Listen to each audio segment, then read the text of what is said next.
안녕하세요. 부동산 유튜브를 시작한 지 5개월, 구독자 176명밖에 안 되는 하찮은 채널이지만 아파트 싸게 사서 비싸게 파는 전략을 함께 공부하는 아사리판 TV입니다. 회사 일보다 부동산이 더 재밌지만 눈에 밟히는 첫 자식 덕분에 회사를 그만둘 수는 없고, 부동산 유튜브 하고 있는 거 팀장님이 알게 되면 팀장님께 혼날 수도 있어서 AI 목소리를 빌려서라도 팀장님 몰래 영상을 제작하오니 이해 바랍니다. 오늘 영상은 지난주에 10시간 이상 공들여서 제작했던 영상을 재방송으로 재업로드 하게 되었는데요. 극소형 채널이라서 그런지 알고리즘님은 도대체가 저에게는 은총을 베풀어 주시지 않으시네요. 이미 시청해주신 62분께는 감사를 드리지만 아직 시청을 못하신 5천만 잠재 구독자님들께 영상이 도달하길 바라며 용기 내 다시 올려봅니다. 정말 공들여서 제작한 건데 혹시나 보시다가 도저히 안되겠다 싶어서 영상을 끄실 거면 왜 시청을 안 하고 나가시는지 댓글로 좀 알려주십시오. 그래야 저도 반성을 하고 수정을 해서 제대로 된 영상을 만들 수 있을 것 같아서요. 도와주십시오. 오늘은 경기도 광주시 아파트 전망을 해볼 건데요. 지난번 7월 영상 이후에 2달이 지난 현재 영상을 제작한 이유는 드디어 올 것이 왔기 때문입니다. 무슨 말이냐고요? 전세지수만 오르던 경기도 광주시가 드디어 8월 말 기준 매매지수까지 반등했다는 말입니다. 25년 8월 KB 부동산 기준 광주시 매매지수가 하락을 끝내고 0.09%로 상승 시작. 제가 5월달 영상부터 뭐라고 했나요? 광주시는 향후 입주 물량이 적다. 전세지수는 전국 최상이다. 627 대출 규제로 중저가 지역의 반등이 시작되며 반등은 전세 가격에서 시작해서 매매 가격으로 이어진다. 이 말이 이제는 광주시 집값의 상승으로 이어지면서 제가 한 말이 증명된 겁니다. 그리고 이 반등은 그냥 반등이 아닙니다. 97 대책 이후 벌어진 시장의 진짜 변화. 수도권 전역으로 터지고 있는 풍선 효과의 흐름 속에서 광주시는 지금 하락장의 끝자락에서 올라서기 시작한 지역입니다. 이 영상 끝까지 보시면 왜 지금 광주가 다음 반등 지역으로 주목받는지 아실 수 있습니다. 감으로 찍는 게 아니라 2025년 9월 현재 실제 데이터를 바탕으로 광주의 부동산 흐름을 하나하나 짚어드릴게요. 자, 이제부터 본론 들어갑니다. 자, 들어가자! 시작할게요. 항상 제가 집값 상승 여부를 판단할 때 점검하는 두 가지 지표가 있습니다. 첫 번째, 거시적인 환경 요소인 유동성, 즉 시장에 풀려있는 돈이량이 증가하고 있는지 여부와, 두 번째, 미시적인 요소인 아파트의 수요와 공급의 접점, 즉 수요와 공급의 법칙이 지역의 부동산 흐름이 만족하느냐입니다. 우선 거시적인 경제 요소부터 점검해 보겠습니다. 우리는 일반적으로 시장에 돈이량이 많으면 자산의 가격이 오른다고 합니다. 그게 인플레이션인데요. 사실은 자산의 가치가 오르는 것이 아니라 돈이 많아져서 그 자산의 가격 즉 숫자가 커지는 것입니다. 이 그래프에서 보면 돈이 풀리면 일어나는 현상인 우리나라의 통화량의 증가가 우상향에 의해서 서울 강남의 집값이 우상향하는 것이 보이나요? 이건 미국도 마찬가지입니다. 시중의 통화량이 늘어나면 가격은 오를 수밖에 없다는 건 경제의 기본 원리죠. 그리고 이 통화량 증가를 가속화시키는 가장 강력한 요인은 바로 금리입니다. 금리가 낮아지면 시장에 돈이 풀리게 되고 자연스럽게 통화량이 늘어납니다. 실제로 지난 9월 17일 미국 FOMC에서 기준금리를 0.25% 인하하면서 미국 기준금리는 4.25%까지 내려왔습니다. 게다가 내년 봄까지 세 차례 추가 금리 인하 가능성도 제기되고 있는데요. 이에 맞춰 한국은행 역시 추가 금리 인하의 속도를 낼 가능성이 높습니다. 결국 지금은 유동성이 높은 시기이고 금리 역시 하락 추세에 들어섰기 때문에 시장에는 점차 돈이 유입되기 시작하는 구간이라고 볼 수 있습니다.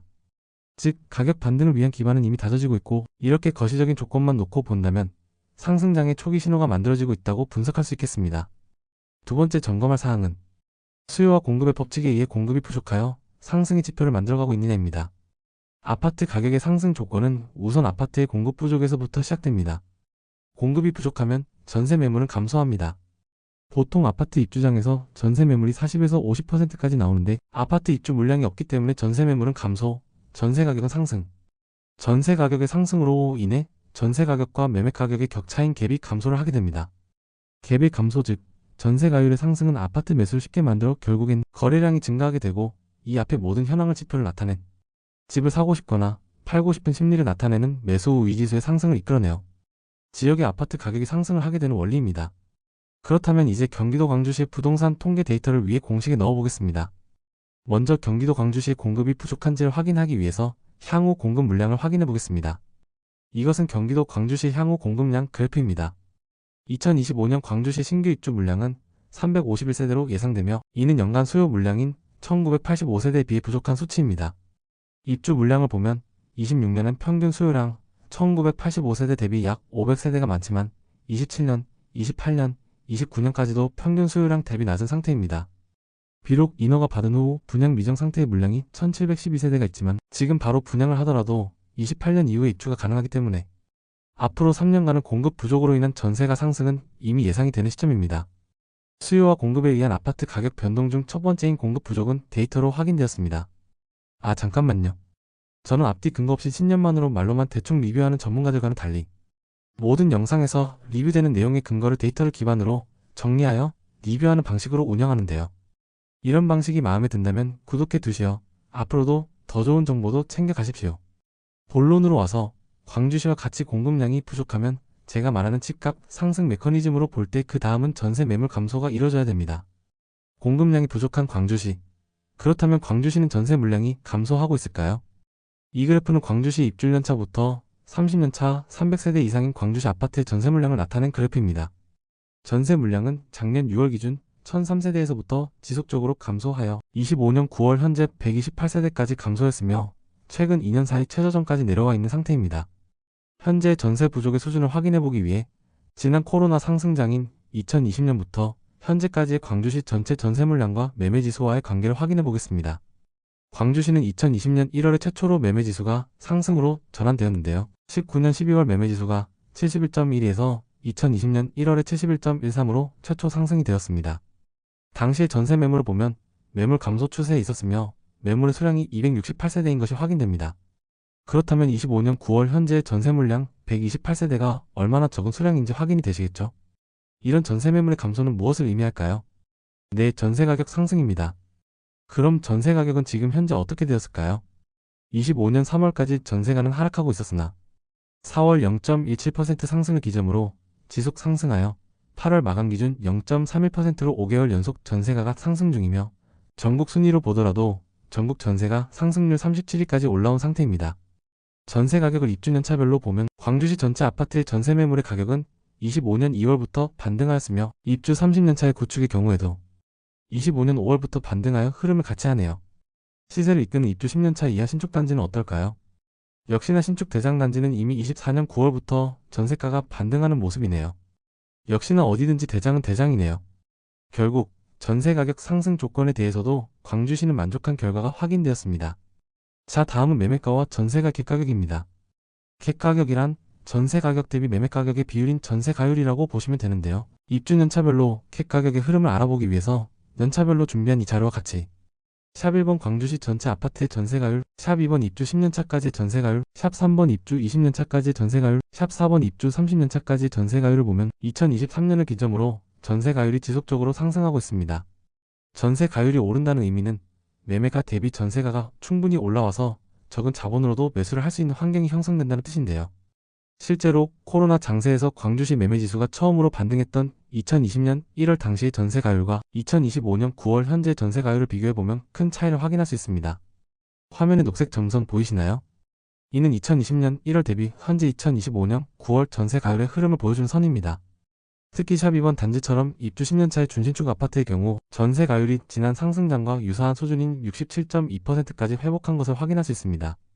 이는 곧 10년차 이내 신축단지 중심으로 전세 수요가 집중되면서 전세가가 상승했고 반면 매매가는 그만큼 따라가지 못하면서 전세가율이 높아진 구조라고 해석할 수 있겠습니다. 전세 매매가의 갭인 전세가율은 신축부터 조건을 만족하고 있는 것이 확인되었습니다. 이제는 거래량을 확인하겠습니다.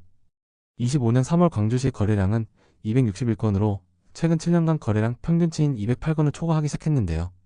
이후 3개월 연속 초과했으나 627 규제로 인해 7월, 8월엔 평균 거래량을 밑돌다가 10월 말에 마감이 되는 9월 거래량은 270건으로 평균 거래량을 초과할 것으로 기대되고 있습니다. 9월 28일 현재 거래량은 127건으로 627 규제에 힘이 빠지면서 경기도 중하급지로 풍선 효과가 퍼져가는 느낌이 확인됩니다. 마지막으로 매수 후 이지수의 점검입니다. 먼저 매수 5위지수의 정의부터 말씀드리면 매수 5위지수란 매수자와 매도자의 비중을 수치로 나타낸 값으로 매수 5위지수가 높다는 의미는 집을 사려고 하는 사람들이 많다는 의미고 집값이 올라갈 가능성이 높다는 의미인 것입니다. 매수 5위지수는 경기도 각 시별로 세분화된 자료 없이 경기도 전체로 공유되기 때문에 경기도 전체 흐름만 확인하겠습니다. 이 그래프는 경기도의 매수 5위지수와 아파트 값의 관계를 나타낸 것입니다. 경기도 전역의 아파트 가격이 본격적으로 상승하기 시작한 시점은 2019년 8월입니다.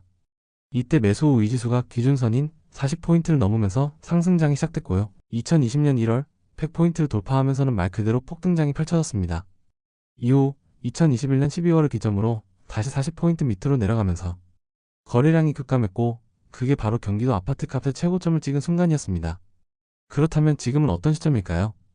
2023년 1월 경기도 매수 후 이지수는 14.2라는 바닥 수준에서 시작했는데요. 2025년 9월 20일 기준 드디어 39.5로 40을 초과하기 일보 직전입니다. 이게 의미하는 건 아직 폭등장이라고 말하긴 어렵지만 경기도의 상급지부터 치고 나가면서 그 온기가 중 하급지인 광주시까지도 퍼져나가는 중이라고 해석할 수 있습니다. 즉 이제 곧 경기도 중하급지, 대표적으로 광주시 같은 지역도 슬슬 상승을 준비해야 할 시점이 왔다고 볼 수 있겠습니다. 정리하다 보니 제가 광주시 8월의 매매지수 최초 반등만 언급했는데 주간 단위 매매지수를 봤더니 9월에도 주별로 상승이 확인되네요. 그 시작점은 바로 공급 부족에 따른 전세 가격의 상승이라고 저는 판단합니다. 입주 10년차 이내 신축 단지들을 중심으로 전세 가격은 2024년부터 꾸준히 우상향해 왔습니다. 반면 매매 가격은 한동안 잠잠했지만 2025년 8월에 들어서며 비로소 상승세를 보이기 시작했습니다. 전세 가율이 충분히 올라오고 거래량도 의미 있는 수준을 보이는 지금 이 흐름은 단순한 단기 반등이 아니라 경기도 상급지에서 시작된 회복의 온기가 광주시 신축까지 전달된 풍선 효과의 결과라고 해석됩니다. 상대적으로 저평가되어 있던 10년 이내 신축 아파트를 중심으로 광주시 아파트 매수에 대해서 고민할 타이밍이라고 의견드리겠습니다. 이 채널은 광주시의 부동산 데이터를 한 달에 한 번씩 업로드합니다. 광주시 아파트를 매수해야 되는 분들은 구독하시어 부동산 흐름 데이터를 챙겨 가시기 바랍니다.